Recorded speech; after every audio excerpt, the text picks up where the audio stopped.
Welcome back to another episode of Gaming Origins, the series where we look at the origins and history of various topics in gaming. Today we're looking at a series surrounding one of gaming's angriest video game characters ever, God of War. The God of War series is a PlayStation exclusive, created by the team at Santa Monica Studio, who are owned by Sony Interactive Entertainment.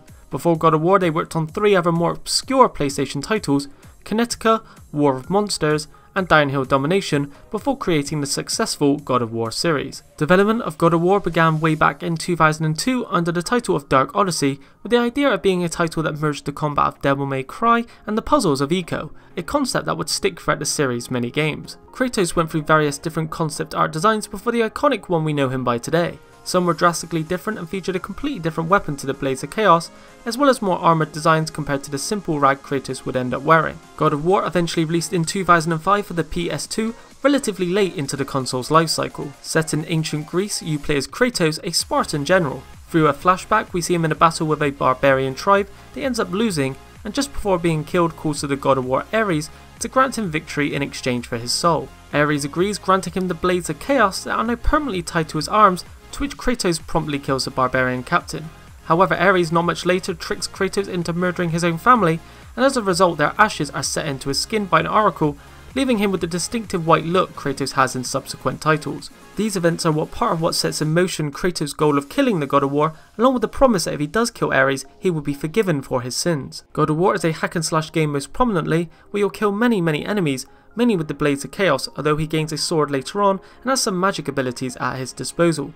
The game does have quieter moments in between all the bloodshed, where you'll need to solve various puzzles, which usually for the purpose of getting to a new area. God of War was extremely well received, scoring 94% on Metacritic, and also sold very well, guaranteeing a sequel would be made. 2 years later, the sequel God of War 2 released in 2007, once again on the PS2, even though at this point the PS3 had been released for a number of months. Despite still being on last gen hardware, God of War 2 looked really good for its time and was graphically a step up from the first, often regarded by many fans as still the best God of War game to date. The plot follows on from the end of the first and is another tale of revenge. The game begins with Kratos as a new God of War, although it doesn't take long before this prestige is prematurely taken away from him. Zeus isn't happy with Kratos and ends up impaling him with a sword, killing him as a result and sending him down to hell, where he has to claw his way back to the surface and try to take his vengeance upon him no matter the cost. Environments in the game are distinctly larger in scale and also more varied. Gameplay is essentially identical to the first, but that's not a bad thing as the first got it right straight out of the gate. With that said, Kratos does have some new moves and weapons to keep things fresh. God of War 2 scored pretty much on par with the first with an amazing 93%. 1 year later and God of War got its first PSP release, Chains of Olympus, that aimed to bring a console-like experience God of War to a handheld, and it succeeded. Chains of Olympus was the first God of War game not to be developed by Santa Monica Studio, but instead Ready at Dawn, who pitched the idea of a PSP God of War to Santa Monica. Ready at Dawn had previously developed the decent Daxter PSP spin-off and were also working on the Okami Wii port at the time. The game is set before the first and during Kratos' 10-year service to the gods. Gameplay is once again very similar to previous titles, but does add a new weapon called the Gauntlet of Zeus. With the PSP's power falling somewhere between the PS1 and PS2, the game graphically doesn't look as good as the PS2 titles, but does look fantastic for a handheld game and among the best looking on the console. Chains of Olympus was a great first handheld title for the series and scored 91%. In 2009 we got a Ps3 remaster of both of the first games, very shortly before the release of God of War 3, meaning you could conveniently catch up on the game's plots easily on a current gen console in one package. The collection would later be ported to the PlayStation Vita in 2014 also. The remaster was done by Blue Point Games, who are well known as one of the best developers at making great remasters. Both games ran at 720p, which was a nice leap over the sub-HD resolutions the original ran at, as well as 60 frames per second. One other major change that was nice to see was the lack of screen tearing that was present in the originals, making for a much better overall experience. The PlayStation Vita version was ported by Sanzaru Games, who are also responsible for the Sly Cooper Thieves in Time game. The Vita port was criticised a lot due to frame rate issues that plagued the game. The PS3 collection was considered a very good remaster and achieved an average of 91% on Metacritic. A few months later and we finally got God of War 3, the game that would put an end to the long feud between Kratos and Zeus. In 2010 the game was one of the best looking games released, and even 7 years later still holds up incredibly well. Although God of War 3 chose not to change things up greatly, it did refine everything it already did so well. The boss battles and set pieces are a particular highlight, with the opening boss battle being especially memorable, and although the game still relied on quick time events, they looked so jaw-dropping they weren't a hindrance to the gameplay. The newly introduced weapons were a welcome addition that were easy to use and switch between mid-combo. God of War 3 scored similarly to the first two with 92%, praised by critics for its graphics, and although many noted its lack of innovation, also acknowledged how flawless the gameplay felt. The PSP received its second title in the same year that God of War 3 hit, known as Ghost of Sparta, and like Chains of Olympus, was developed by Ready at Dawn. The game takes place between 1 and 2 and introduced Kratos' brother Deimos for the first time. The team chose to have Ghost of Sparta take place during this period as they felt it was necessary to fill in the gaps between those points in time, but were worried that some of the slower scenes wouldn't be captivating enough for fans.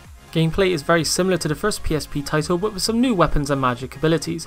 Ghost of Sparta is a longer game than Chains of Olympus and offers up more gameplay, although it's still a little short in comparison to the console games, but that's not surprising for a handheld game. Ghost of Sparta scored 86%, which was lower than Chains of Olympus, but nevertheless a great score and still considered an extremely good addition to the series. The second remastered collection was released in late 2011, this time a remaster of the PSP titles for the PS3. The remaster was handled by Ready at Dawn, who created both of the original PSP games. The games now run at a native 1080p in 60 frames per second and also featured 3D support, which at the time 3D was a very prevalent feature being pushed for TVs. Both games included trophy support, which they didn't previously have, a live commentary, a Legionnaire bonus skin, and the Forest of the Forgotten Combat Arena that was originally a pre-order only bonus for Ghost of Sparta. Despite the remaster still clearly showing signs of being PSP titles due to some sparse environments and more basic character models, the games still look great. The collection received 84% on Metacritic, praising them for the visual improvements, but also criticised them for not including more additional content. Next is God of War Ascension, that released in 2013 on the PS3, and it was at this point that the series was beginning to show noticeable fatigue. Ascension is a prequel set before the events of the first game and pits Kratos against the Furies. Although it was interesting to see a little more of his past, it wasn't quite as compelling as previous games. Gameplay wise, it also felt like a step back, with Kratos' only weapon being the Blades of Chaos, not acquiring more weapons throughout the game. He does obtain elemental powers for the Blades of Chaos, but is not really a perfect substitute. Interestingly, the game introduced a multiplayer mode, and the only game in the series to do so. There were 5 game modes and 15 maps, and gave players the ability to create their own character. You would earn experience points and unlock new armor and magic as you played. Although the multiplayer component wasn't bad, it wasn't something that fans clamoured for, with many ignoring it completely, and as a result it's probably the only time we'll see such a mode in a God of War game. The game scored a respectable 80%, but also distinctly lower than previous main title installments. In 2015, a remastered version of God of War 3 was released on the PS4, the first time the series was on the console. The remaster was a little controversial for a couple of reasons, because many thought it should have included Ascension, and that the remaster didn't look that much of an improvement over the PS3 original. God of War 3 Remastered plays in native 1080p in 60 frames per second, compared to 720p and 30 frames per second of the original, giving a sharper and more fluid experience with higher definition textures and improved lighting. Also came with all previously released DLC and a new photo mode. The original was one of the best looking games on the PS3, and that's sort of the problem with the remaster. It already looked great, and therefore the changes made were as distinguishable as other remasters. With that said, it still provided the best way to experience God of War 3, and with 60 frames per second, the combat felt a lot smoother. God of War 3 Remaster scored an average of 81% on Metacritic, noting that although great for people who have never played the original, it may not be enough for those that already have. That leads us up to the next release coming in early 2018, simply called God of War. The new title was a drastic departure from previous titles that have always remained fairly similar in their mechanics and storytelling. Kratos' appearance is a little different. He looks older and also has a beard instead of the classic goatee he used to have. He is now voiced by an entirely new actor to reflect his altered personality that is less fueled by anger and more calm, at least in comparison anyway. Kratos isn't alone on his journey in the new game, followed along by his young son who he must guide and train to be an effective warrior, and it's this bond that will serve as a major point in the game. Another major change is the setting. Kratos is no longer fighting enemies from Greek mythology, but Norse mythology, which is a welcome change. Lastly, the iconic Blades of Chaos are no more. Kratos now uses an axe as his main weapon, although no doubt there'll be other weapons he picks up during the journey. It's great to see the series heading in a new direction that will hopefully keep things fresh for years to come.